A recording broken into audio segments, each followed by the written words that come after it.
ঝলমলে আয়োজনের রাজকীয় এক বিয়ের সাক্ষী হলো বিশ্ব। ভারতীয় রাজা বাদশাহী আমলের উৎসব আয়োজন নতুন অবয়বে যেন ফিরে এলো মুম্বাইয়ের আম্বানি স্কয়ারে। বাড়ির ছোট ছেলের বিয়ে বলে কথা।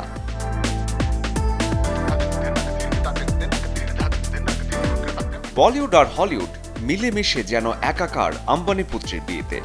শাহরুখ, সালমান কিংবা জন সিনা, কে নেই এই বিয়ে বাড়িতে? দেখে মনে হচ্ছে যেন মুকেশ আম্বানি সব তারকাদের একসাথে তুলে এনেছেন। সত্যিই কিন্তু তাই। ফোর্বসের রিপোর্ট বলছে খরচ হয়েছে ৫,০০০ কোটি টাকারও বেশি। কিভাবে? বিশেষ অতিথিদের উড়িয়ে এনেছে ৩টি ফ্যালকন 2000 জেট বিমান।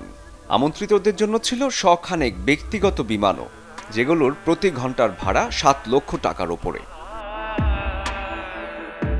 আয়োজনটা যে চোখ ধাঁধানো হবে তা অবশ্য বোঝা গিয়েছিল জামনগরে অনন্ত রাধিকার প্রি ওয়েডিং দেখেই। অনেকেই বিস্ময় প্রকাশ করেছিলেন কি যে হবে বিয়েতে। ইটালিতে বিলাসবহুল ক্রুজ সেলিব্রেটও কিন্তু ছিল বিলাসিতায় মোড়া। বিয়ের ক্ষেত্রে ইতিহাসের সবচেয়ে ব্যয়বহুল তকমা পাওয়া এই আয়োজনে যা খরচ হয়েছে তা নাকি আম্বানি পরিবারের বার্ষিক আয়ের মাত্র 0.৫%।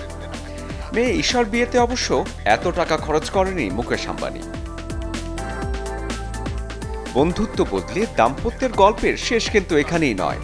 বিয়ের অনুষ্ঠানের পর আছে আশীর্বাদ আর বিবাহোত্তর সংবর্ধনা। তার মানে বিত্ত বৈভবের ঝলকানি এখনো বাকি। শরীফুল হক, চ্যানেল 24।